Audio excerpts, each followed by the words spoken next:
Hi, this is Reg Athwal, and welcome to our channel for another episode on our show series, Family Business Experts, where I get a chance to interview an entrepreneur or a global expert who can give us their insights and their words of wisdom that can help you at either a family level, business level, or ideally both. So it's a real pleasure today to introduce you to a very dear friend of mine who I've known for over 15 years now, Sean Weafer. He's a global ambassador when it comes to coaching and mentoring around the world. And I really want to give you a formal introduction. He's based in Dublin in Ireland. Outside of that, he obviously does work virtually like most of us in today's world. He is G2S and Marshal Goldsmith certified coach. I'm sure he'll tell us more about that in the interview. And he helps transform partners in firms as well as corporate executives from being experts to highly trusted, high performance and influential leaders, as well as for client advisors in their field. Sean's clients have included management, sales, as well as women in leadership audiences from the Financial Times, the ACCA, Bank of Ireland, Microsoft, Google, Johnson & Johnson, Grant Thornton, and the Financial Services Compensation Board, just to name a few. He is a qualified analytical hypnotherapist. I have no idea what that is, but I'm going to ask him. He's an NLP master practitioner. He's also a psychotherapist, if that's correct, or is it a physiotherapist? I don't know. And he's an engineer by profession and a past merchant Navy officer. When you put those things together, it's a unique combination of expertise. He's also an author of several best-selling books. You can see a few of them on the screen right now. And in today's world, he's a globally recognized international conference speaker and authority on effective coaching, mentoring, and on high trust sales influence techniques. So without further ado, welcome Sean to the show. Thanks for being with us. And how's it going in Dublin in Ireland? In Dublin and Ireland, it's going great, Ray. Thank you very much. And it's definitely psychotherapist, not physiotherapist. There you go. I had to put that in there. Tell me, there's so many different layers of coaching, okay? And maybe if we can keep it simple for a second for viewers, Sean, just to explain what are the different layers. So you've got people who are out there who are life coaches, executive coaches. You've then got people who are counselors, even though I was joking a little bit in the intro, but you've got people who are therapists, you've got various different types of practitioners. I don't know the difference between an analytical therapist or a clinical psychologist, okay? Then you've got people who end up in rehab for 5 weeks. Could you tell us about the industry, first of all? Where does everyone fit in? Okay, well, let me help clarify maybe the difference between, say, coaching, mentoring, and counseling, for example, or therapy, as you put it yourself. Even though I'm a trained psychotherapist, psychotherapy doesn't come into the coaching process. So I wrote an article many years ago called "There's no Kleenex in the coaching room," which means that, we're not dealing with highly negative emotions or traumatic experiences.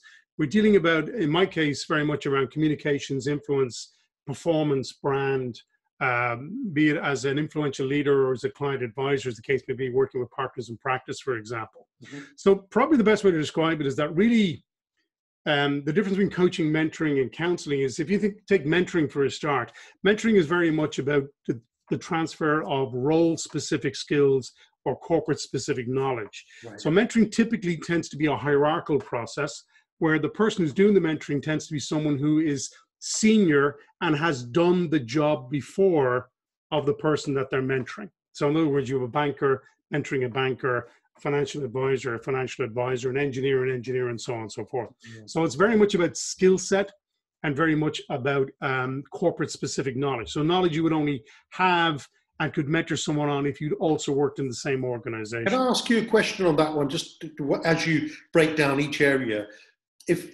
Could somebody in the organization, whether it's a chairman working with C-level exec or a C-level exec, C-suite exec working with a VP, could they automatically become a mentor? Do they have to be trained to be a good mentor? Is there some basic things which are fairly easy? Just a quick one on that. Yeah, well, first of all, anybody as far as board level can be mentored. That's the first thing, because it's typically a hierarchical process, okay? And the answer is, in traditional world, mentoring was a very informal thing, and we used the word protégé, which is French to protect, which means you adopted someone, you looked after them for life, and where you went, they followed. That was kind of the situation. In today's world, mentoring is a different process. It's very much about, you're still got that protected relationship, so it's usually a one-on-one or one-to-two type relationship between a mentor and a mentee in this case. But really what you're doing is the mentor is trained in how to manage relationships, how long it should go on for. And when I train mentoring inside organizations, we do it on a basis called competency-based mentoring. So it's around a very specific set of competencies or advanced skill sets.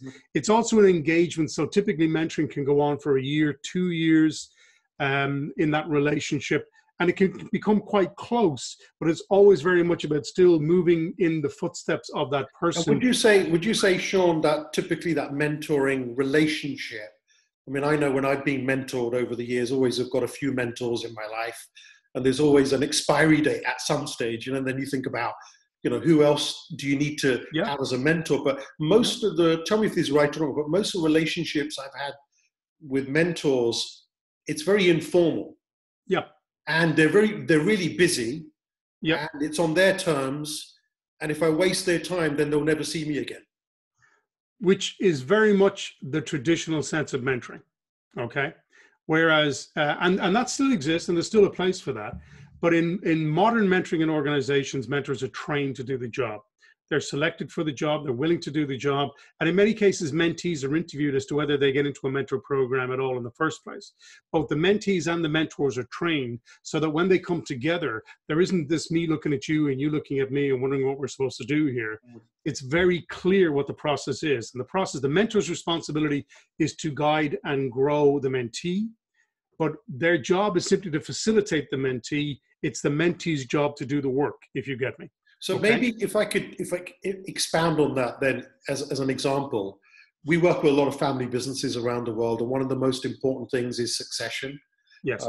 But not with immediate succession. From a mentoring point, it could be a grandfather with his granddaughter. Yeah.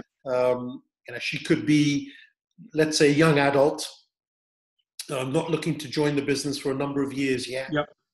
And we've all agreed that grandfather happens to be the chairman of the organization today, should spend a few hours every month mentoring a future generation, sharing stories and so on, going through the history of the family business. What other tips would you give someone like that on 2 or 3 things that they should consider doing when they're doing that type of mentoring? Well, if you're looking at somebody who has basically formed the business, has a history in the business, and is that senior level, and particularly when they're looking at a family member, that form of informal mentoring will always remain in place, okay? But I think they need to have a meta view about, if we're schooling this person to come into the business and be a significant contributor to the business, that form of mentoring is only one form of mentoring and not necessarily the best form, but it's useful in terms that it brings family elements. What I would be looking at is, if I were the grandfather and I'm schooling this granddaughter or grandson to come into the business initially, is to give them as wide an exposure to the business that I can, which means that I would select mentors in specific departments to give them an experience of those departments. And that's where the competency piece will come in. That would be structured, that would be objective focused, and the mentors would know what they're doing working with that mentee, so that not only are they getting the hand on the shoulder and the family story and all the cultural piece that's necessary to end up being a CEO, and the depth and the history, the roots, if you will. What they're also getting is a very strong grounding in the practical skill sets required to do the different areas of the job. And I think this is important when we consider that these people are moving into leadership positions, because the job now is not so much as leaders that we can do the job, because AI is coming in to replace a lot of that. The job now is to have extensive networks within your organization, to have built deep and meaningful relationships. And if a young person like that has had several mentors in different organizations, they're building that structure. And ultimately, the job of a leader and somebody in that position is to be educated that your job now is to create the environment in which our people can excel. And that comes down to influence, it comes down to relationships, it comes down to brand, it comes down to the personal side of it, the emotional side of it, the trust side of it. more than just simple expertise, which So is I get increasing. that. So I get what you're saying about the soft part, which will continue with grandfather, granddaughter in this example, but then also linking into some sort of competency structure. Correct. So one of Yes. the things we've done for many years is we call it a family MBA program. So that's an internal program for family businesses where we structure a 1-year program for the next gen. So the competency part is there, moving from one department to the next over 12 months. But it was more around the tips for the grandfather in this example, where sometimes people at that level are not sure what they're really meant to be doing with the next gen. And you're right, they do end up staring at them and going, right, do you know, I don't even know what I'm meant to be doing here. And after 2 months, it's like, yeah, mentoring's finished. Maybe I might put a slightly different context on it, right? Because we did want to understand the difference between mentoring and coaching and then counseling, right? So the mentoring is competency-based, role-specific, job-specific. Coaching is more of an ability to challenge perceived obstacles, to bring insights, to bring objectives, to set a goal to move towards. So in a sense, you'd almost see the grandfather moving more into that coaching space. So where they're getting the skill sets from the relevant experts or authorities in the different divisions, as per your program, what the grandfather is doing is then asking, so what are you challenged by? What's not working for you? How are those relationships?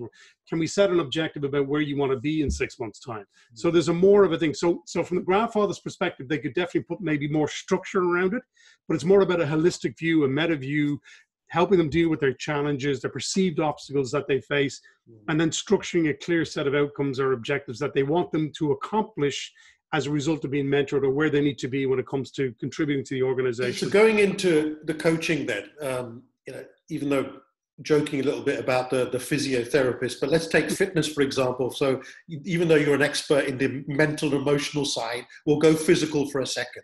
If I wanted to lose weight, do I go to a fitness coach who is going to call me up at 5 o'clock in the morning, insist I get out of bed, and then gives me this routine for an hour? I'm calling that person a coach.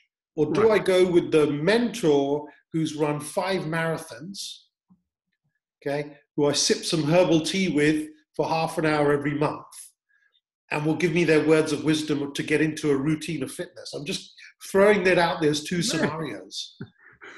You like to cover wide ground here, Reg, don't you? I do, yeah. All right, well, the first thing is, if you want to, one of the game that's over, there's the external game, which is what we physically need to do, but there's also the inner game, as Tim Galloway talked about, which is what's your mindset. So for example, many of us will have a self-image that we're comfortable with. So for example, I had an illness there about 3 months ago, which floored me, right? And I lost a lot of weight. I was in great shape, but I ate myself back to where I'm comfortable over the last while. You understand? So we have a mindset that we see as our self-image. So if we only see that as our image, that's where we will hold and that's where we will retain. That's so very powerful, what you're saying. So if you want to make a change, the first thing you need to change is what's going on here. Okay? So that's a new set of objectives, and it's understanding your motivation behind what you want to do. And there's a second reason for that. And it comes to my background, analytical hypnosis, by the way, which is using hypnosis. And I really want to know about what is really. The use of language, right? So typically you'll get a lot of people, like setting a goal, for example. A lot of people say, I want to lose weight, or sorry, they'll say, I will lose weight, is their goal, we'll say, right? They've already failed. They failed for 2 reasons. One, they've taken out completely the understanding of the power of the emotions in the unconscious mind. The unconscious mind, which is responsible for our safety and our health, first of all, does not recognize the future tense. It doesn't understand the future. It doesn't understand the past. It only operates in the now, because it drives our heart, it drives our breathing, it drives our lymphatic systems. So how do you reframe that, Sean? I'll deal with that in just a second, but you need to understand how the subconscious works first. So it doesn't deal with a future tense.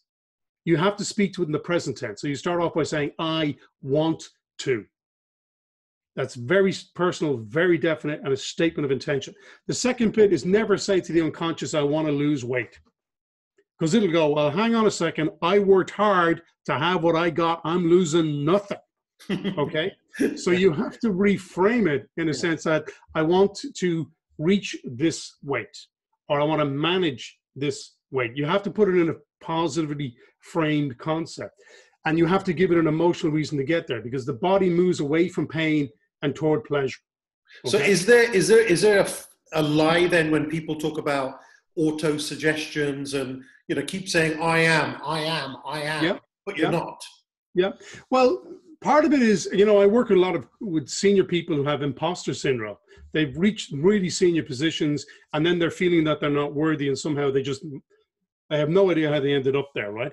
And they have to be reminded of the successes that they've accomplished and what they're doing every day. What they're lacking there is a sense of perspective, right?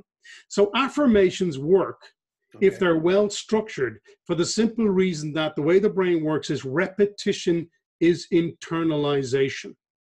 So the more you tell yourself something is real, what you're setting up is a set of expectations. Right. And what expectations do is they drive our behaviors, our actions, by which we change the reality around ourselves.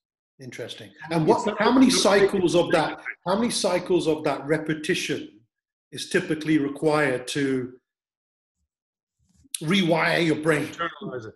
And it's different for everybody. But the best example I can give you is if you were a child and you were learning your multiplication tables. 2 by 1 is 2. I mean, in Ireland, we used to have a song to go with it, you know, 2 by 1 is 2, 2 by 2 is 4. But that was genius, because when you put something to music, it's easier to internalize it. Right. Yeah. And then repetition.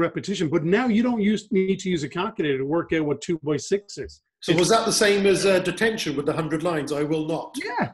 I'm not sure that was a positive process, but the same idea. Yeah. And actually what was really interesting about that is when you write stuff down, which we do a lot in coaching, you're actually using all the modalities by which you change behaviors.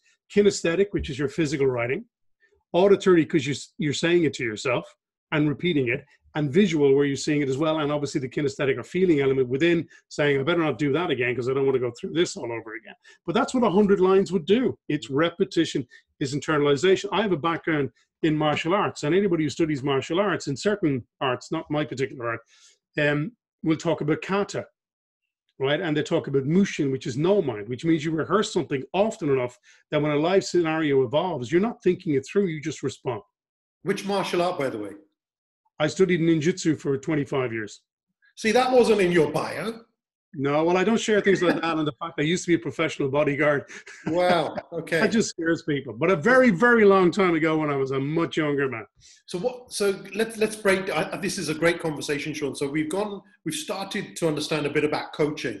Does one need to be an expert in a specific subject area if they're coaching someone or not? Do they just follow a process? Like in your case, you're certified in so many areas, but you've also got 25 plus years experience of coaching top executives and entrepreneurs and owners around the world. You put that together, that's very different to typically what I've seen out there with people calling themselves coaches. Yeah. And I think you've got to get back. I've been involved in coaching since 1997, where I designed the G2S system that I use predominantly now. I wrote my first book back in 2001 on the business coaching revolution. So I've been in the space for a long time. The issue that you have with coaching is that a lot of people rebranded themselves when coaching became a popular thing. So a lot of occupational psychologists said, well, actually, or organizational psychologists said, well, I'm now a coach. Okay. That's just because you call yourself a coach doesn't make you a coach. That's right. And then they started learning more general models like the GROW model or the T-GROW model, which are fine, but they're still pretty nebulous. Okay. And a lot of coaching falls into a very fine line between coaching and counseling. How are you feeling today? That's not an appropriate coaching conversation if you talk about performance coaching, right? It's what have you done so far? Yeah. Results. Yeah. Where are you? Why hasn't that happened? Where do we need to go now? So a word that's not liked a lot by quite a few coaches, not all of them, is this word of accountability. My view is coaching doesn't work without accountability, right? And you mentioned, the coach that rings you up at 3 a.m. in the morning or sitting down with a guy who's run. That accountability bit is where the coach rings you up at 3 o'clock in the morning and says, where are you? Because it's important to understand what accountability is. And it's certainly my definition of coaching, which is it's not that the coach holds that you're personally accountable to the coach, because the coach is not your boss. He's not your employer. You can tell him or her to get lost anytime you like. But equally, it's not down to you being accountable to yourself either, because humans have what's called recidivism.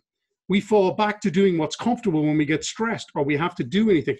And here's this big fallacy about coaching. Just say that again. Just say that again, because you said it too quick. Just say that again. We have a thing called recidivism. Recidivism is where we fall back to doing what's comfortable when things get tough. Wow. Okay?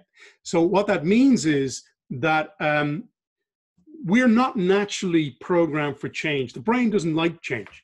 If it sees a challenge with change, whereas I'm happy right now. So we're bombarded by this motivational concept and get up at 5 o'clock and do all this sort of stuff. Complete nonsense as far as the brain is concerned. I don't want to do any of this stuff. I'm comfortable, right? Leave me alone. Yeah. And as long as it's comfortable, it won't want to change. But to make a change, then you have to have this form of accountability. So it's not the coach holding the person accountable. It's not the person accountable to themselves. Because let's face it, Reg, if we were accountable to ourselves, we'd keep all our New Year resolutions. Yeah. Who does that? Yeah. Right? So this is where accountability works in coaching. I, as the coach, hold you as the client personally accountable to yourself. Now, that's an interesting dynamic. That means that next time when we meet next fortnight for an hour, I'm going to want to know what's been done, what do we need to do now, what hasn't been done, why wasn't it done, why do we need to go, what's the challenge here, how can I help you with that, blah, blah, blah. And it's this constant professional nagging element that's all measured by the documentation that you completed that gets people to their goals faster, more smoothly, and more time effective than anything else. So coaching requires a process and a system. The vast majority of coaches don't have a process and a system outside of the simple grow. I like that. So a high performance nagging coach. Yeah, you could say it that way. Yeah. So with your clients, I mean, you're dealing with top executives and owners. Do you get to a point where they don't like you anymore? All my clients love me, Rich. That's why they come back again and again. Okay. When I say don't like you, I'm talking because of the nagging part. It's almost like, oh no, not Sean again. But they get the results, and it's like, wow, they're in. You know, they love what you're giving them in terms of the service. But there's let me put it this way, right? Yeah. If my clients know that we've got an 8 o'clock call and they haven't got what they need to get done, they're up at 5 to get it finished. Not because I have any penalty I can bring to them. This is not a command and control approach. Because they understand that I'm simply going to hold them accountable for what is of value to themselves. It's without that boundary, it doesn't get done. It's easier for them to stay in bed and not get it done. But when they know they're meeting someone who is a professional external specialist, that they've agreed, we talk about in coaching contracting. So they've contracted with me that this is a collaboration. This is a synergistic relationship. Right. That we can accomplish together, that you probably would never accomplish on your own. That's one of the other elements of the powerful thing. We've agreed with each other. The way I describe it is, in a coaching process, it's two minds working on one agenda. Right. And that agenda is the agenda of the client. So I think you've only just touched the surface really when it comes to coaching. So now you've got coaching, you've got executive coaching, you've got life coaching.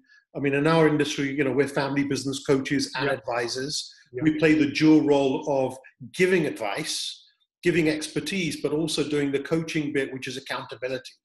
Correct. But we're not necessarily life coaches. No. What's the distinction between an executive coach and a life coach? I think there's a clear distinction between the two. I could be unkind, but I'm not going to be. But life coaches very much focuses on where you are in your life, where you want to go. They might, get into personal relationship stuff that you're having with family or whatever. And there are some of them who are very well qualified to do that kind of stuff. It borders a little around the counseling space, which is something I'm very nervous about. For me, there's a very clear line between coaching and counseling. And the best way to define that is that as a trained psychotherapist, what psychotherapists and counselors deal with is what are called root issues. Mm-hmm. These are things that have occurred in the past that are affecting current behaviors. Right. Anger management, dependency issues, trauma, whatever. Most coaches, in fact, 99.9% of coaches are not qualified to go into that space. Okay? So we need to be very careful about where that dividing line is between dealing with you in a psychotherapeutic or counseling-based approach, or dealing with where are you now and what are the business objectives you want to accomplish, or what are the relationship things, or how do you want to be motivated about your life, or whatever the case may be. Executive coaching is usually focused around, certainly in my case, helping experts become more powerful influencers. Mm-hmm. So we're dealing with a paradigm in industry at the moment, which is what we call the masculine paradigm, which is all about expertise. It's about skills, it's about technology, it's about all that sort of stuff, which has driven business for thousands of years. Yes. It's hierarchical, it's command and control, it's sequential, all that sort of stuff. AI is replacing that. Mm. So in the past, leaders became leaders because they got their authority from their expertise. Mm-hmm. The new paradigm is feminine, emotional, trust, and influence. That really leadership is not about telling you what to do anymore, command and control. It's about influencing you and creating an environment where you fully and willingly synergize with me to bring the best of who you are to the game. And that's that journey from expert to highly trusted. So I know that with your profession and your business, you're adding a lot of new things to your toolbox, and with your expertise around the AI piece, which I think is really powerful. And maybe we can end on that today, Sean. But linking it back to coaching and counseling, I still get lost sometimes to understand at what stage counseling starts. Yeah. And then where does it finish, where it becomes extreme, where it's not a mild issue, it's an extreme issue, this person. Correct. And I think that's a good point, because even in a mentoring situation, you asked me, should we be training mentors? The answer is yes. And the reason is that even if just to understand that when somebody presents with a particular issue, it's not a place for them to go. Yeah. So for example, I mentor engineers in organizations sometimes, training them to do this. And all engineers, and I'll tell you as one, like to fix the problem. Mm-hmm. The problem is it may not be a problem you're designed to fix.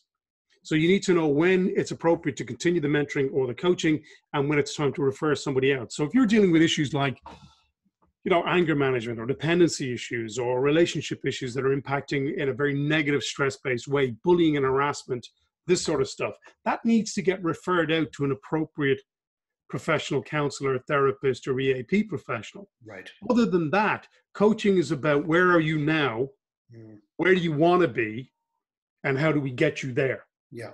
It's less about your emotional issues and more about where you want to go, how you want to get there, and why it's about you to get there. But then what happens, Sean, I know, again, you've got the experience, but others out there may not have this experience, or, again, I'm generalizing there. There's exceptions of great talent out there and people experience. But if you're trying to keep somebody accountable and you're getting results, okay, maybe the person wants to grow the business, work with their team to get certain results. From a performance point of view, you're getting the results. Yep. However, that individual is still causing disruption and conflict within the organization.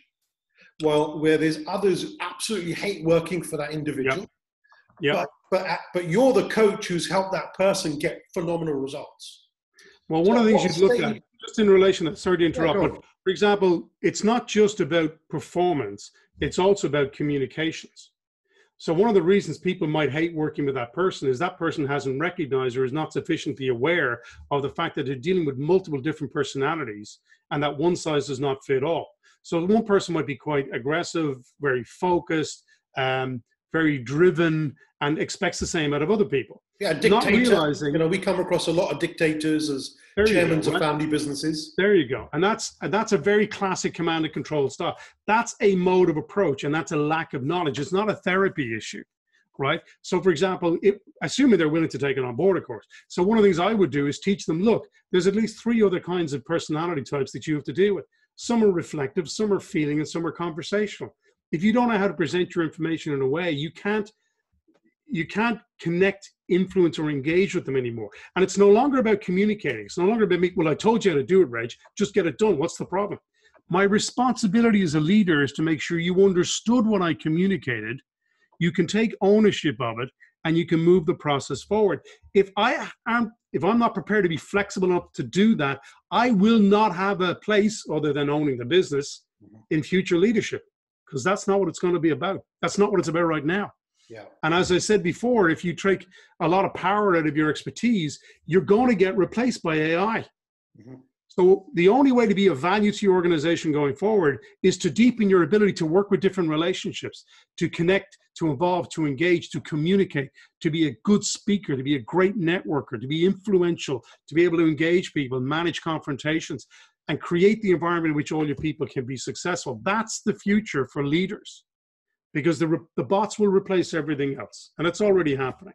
So, how will that fit in with your type of business then, and other great executive coaches out there? What happens to your business? Well, my business gets bigger and better because people are working in blended management environments, and people are not born with the skills to be able to consciously choose how to engage with different people. My area of expertise is high trust influence, high trust communications. Whether you're a partner in a professional practice who needs to do it for business development and client advisory, or whether you're a leader who needs to create the environment by building powerful relationships by which your people will give their all for you in your business because they're valued and because you influence them, you don't command them.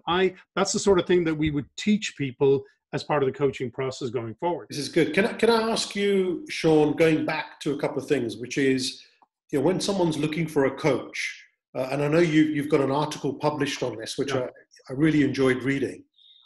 When you're choosing a coach, one of the key things is the coaching methodology, and also you talk about ethics. Could you touch on those two things? What's a good methodology? What's a bad methodology? What's a good structure, bad structure, and this whole thing around confidentiality and also ethics? I think let's deal with methodology first, then we'll deal with the ethical piece. Methodology, I think, is critically important to doing something. I think because a lot of coaching is very conversational based, which is fine. It might resolve certain issues and so on. I think the G2S coaching methodology that we use, that I designed many years ago, being an engineer, I wanted to get measured outcomes, right? So we have a set number of sessions that you do with us over a set period of time, and each session is a particular option. So the very first thing you can do, for example, is you can do a complimentary discovery call.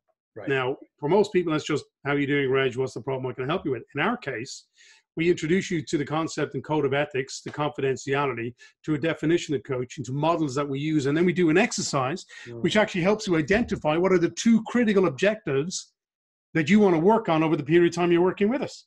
So without any investment at all, at the end of 50 minutes, exactly what the issues are you want to address, what the value is they're going to bring, and how we're going to make a start.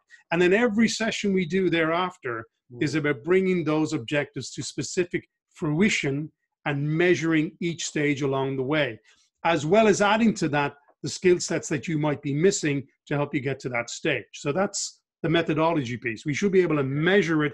There should be clear outcomes. There should be clear values, and we should be able to know when we're done. And your methodology stands for the G? Global to specific. What does that mean? Big picture first, and then we break it down to what do you need to do today to actually get to that space. And that's what we hold you accountable for every session to session to session until everything gets done. And what that does, Reg, is it gives massive clarity to a person. So it might be in a state of flux or ready for the next stage or whatever. Gives massive clarity and a massive sense of control and confidence and a much more powerful ability to communicate their messages to drive their performance. So that's why a measured process works particularly well. In terms of confidentiality, obviously that's a critical piece. Because in many cases, I often work with senior leadership teams. I'm working with multiple people on that leadership team, so we're raising all the boats simultaneously. Confidentiality is key, okay? Now, when we talk about confidentiality, what we mean is as a coach working with you, it's almost like it's hermetically sealed, the space around us. Nothing leaves that space. I cannot and will not talk to anyone else about what we discuss in our sessions, okay? There's only two exceptions to that. One, if you give me written permission to do so, or two, by force of law. So in other words, you decide to go postal on the rest of the group, I knew you were nuts. There you go, right? But the issue of confidentiality is you can speak to anyone you like about it because it's your stuff. But you know that whatever you share with me never goes any further than that. And obviously, as I work with CEOs and senior teams in large companies. You mentioned Microsoft with Indeed.com, for example, and Keywords International, various others. You come across a lot of sensitive information, which has to remain with you, because often what senior people will do is they'll use you as a sounding board. They'll bounce proposals, idea, how to word it, how to present it, how to deal with resistance, and it'll cover all of those particular areas.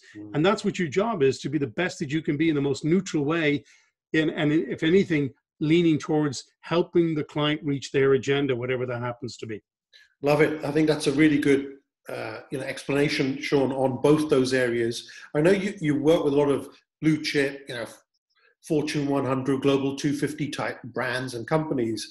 If I could ask you, across the entire sector of coaching with these corporates, what percentage of these companies have executive coaches on retainer for their leadership teams? When it comes to your industry, what percentage of them have great people like you working with their executive team, leadership teams? At this stage in the game, I think the majority of them would use coaches, either for individual engagements or on some degree of retainer as well. I think what they've come to realize is that training of their staff only accomplishes a certain level. It's about the implementation and application of knowledge that makes the real difference. So when you're working with a senior person, particularly, I'm sure some of your clients may very well expose this, that when you're at the top or near the top of an organization, there's quite a degree of isolation that kicks into that space. You can't just go out and discuss what you do with everybody around you. If you're charged with making the decisions, often you need someone you can reach out to who has no direct engagement within the organization, is only committed to your success, and who you can bounce those, I think, and who can give you some external perspectives to help you make it the best you possibly can. That's a powerful value for a lot of organizations, because it gets the best out of their leaders. And subsequently, if your leader is doing the best he or she can, then they're going to replicate that. Because very seldom do we just talk about only their stuff. We talk about how do we get their teams to replicate that aspect. So often you can end up working with multiple people on the same team. So you work with a leader, and then you might work with a lot of the people. What percentage would you say, the top 250 companies in the world, the big corporate brands, what percentage of their executives leadership team would be getting coaching on a regular basis?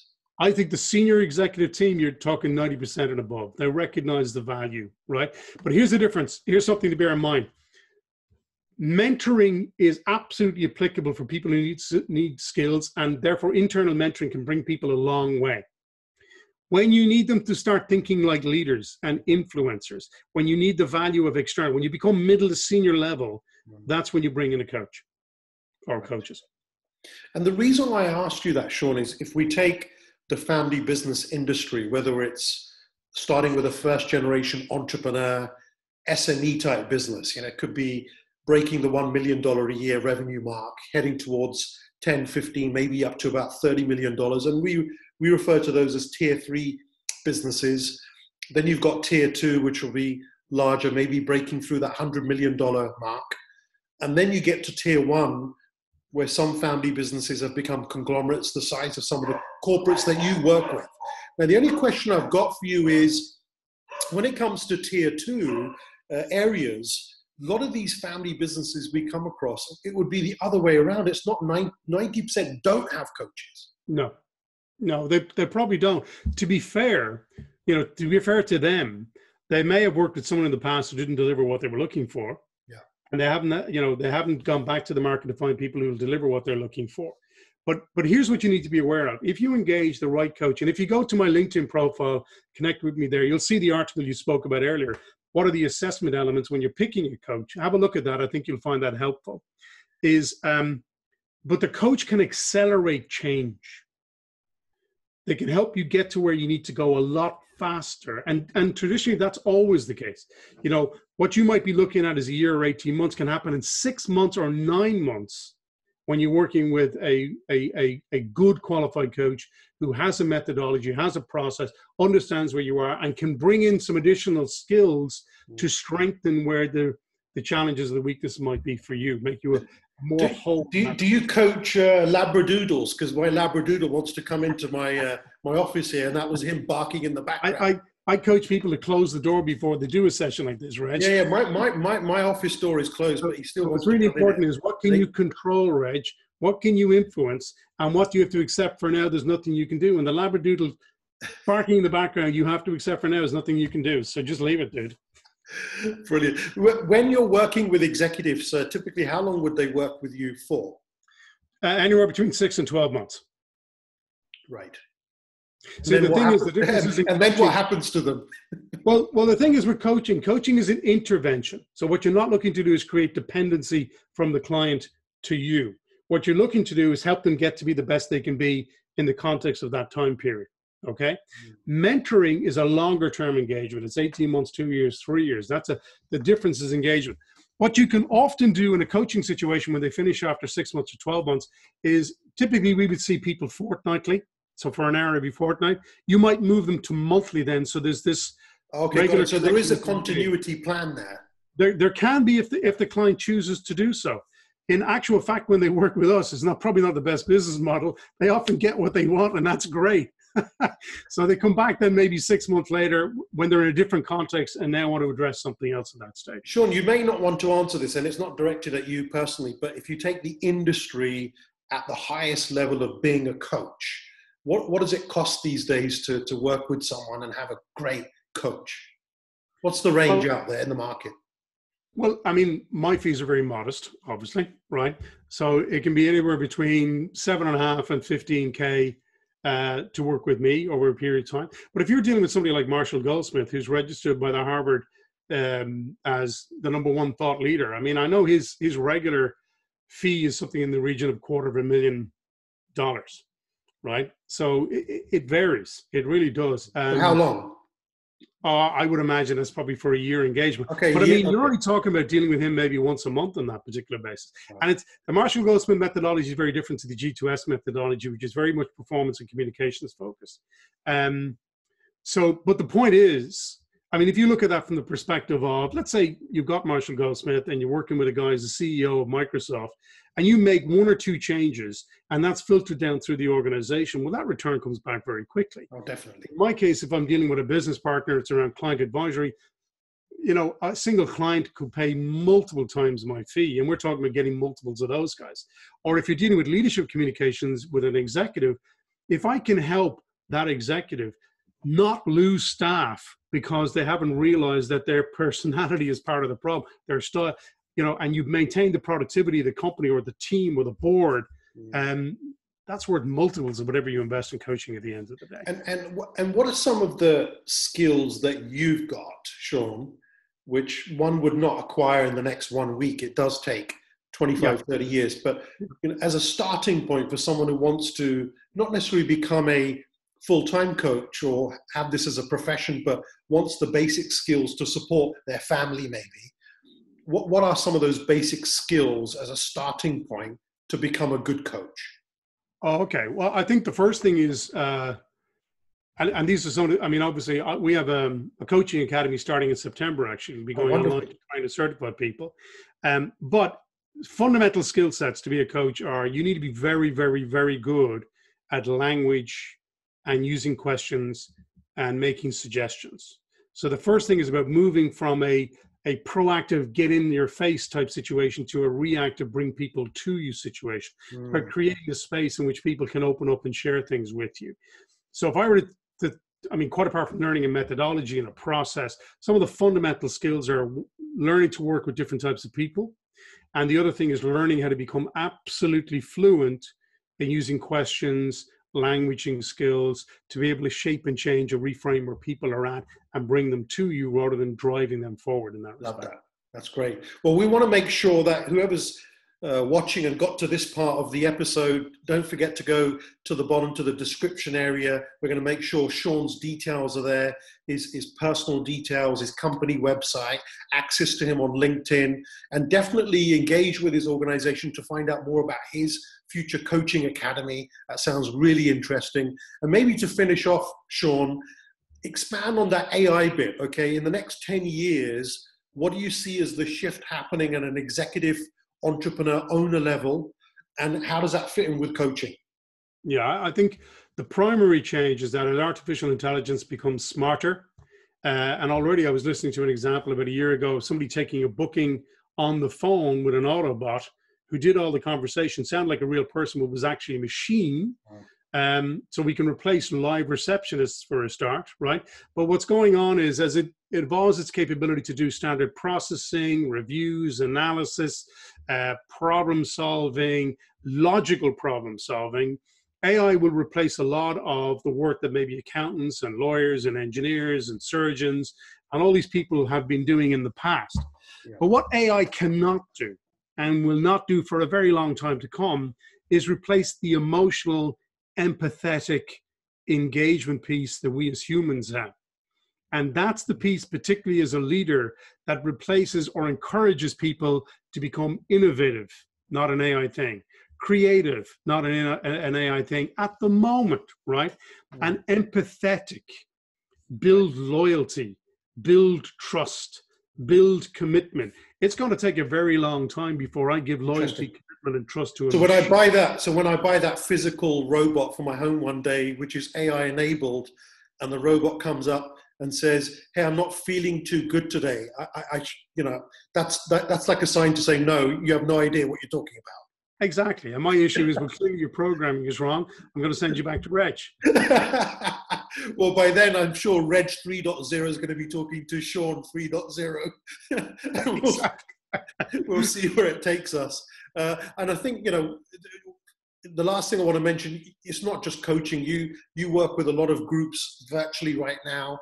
You're also a keynote speaker on many platforms, obviously globally, virtually right now, but also when we're back and the travel ban's gone and we can all get onto planes. You over the last 25 years, you've been a keynote speaker at many, many major conferences. And what percentage would you say of your business is focused on audiences and giving them bits of information and keynotes versus physically working with clients? It's probably, honestly, about 85% is coaching. Right. That's your passion, yeah? That's your core.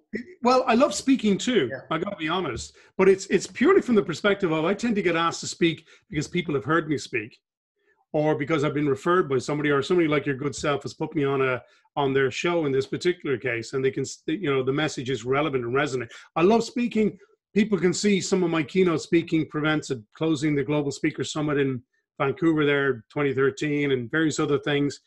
So I love speaking, and I like to think I'm pretty good at it. But if we look at running a business, my focus has been on building a coaching practice as opposed to a speaking practice. And I like that. I respect that, Sean, because it means you're really congruent with your core. Of what a lot of people get distracted with many different things, and I like the idea of, because if you do a great job, you're going to get referred, and referred and referred and referred. And if one says, well, actually, you know what, I was only doing that part-time, it's not my core, I think someone's going to get upset. So on that note, I really want to thank you for your time. Look forward to catching up with you and traveling to Ireland and seeing you at some stage, or meeting you in Dubai. That'd be fantastic, Reg. I love that. Until then, we'll carry on virtually. And again, for those who've been watching, don't forget to hit the subscribe button. If you like the video, hit the like button. It helps with our algorithms and AI, on these platforms. And if you want to leave some comments, it'd be great for Sean and I. And visit the websites for more information. We're going to try to get Sean I will say the webinars in the future, which would be great. The website is in a state of repair at the moment, so don't worry about it too much. Just connect with me on LinkedIn for now. That's great. We'll have a brand new website in about 6 weeks' time. Sounds great. Well, look forward to doing this again, Sean. Thank you for your time, and we'll catch up again. Stay safe. Thanks, Sean. You too.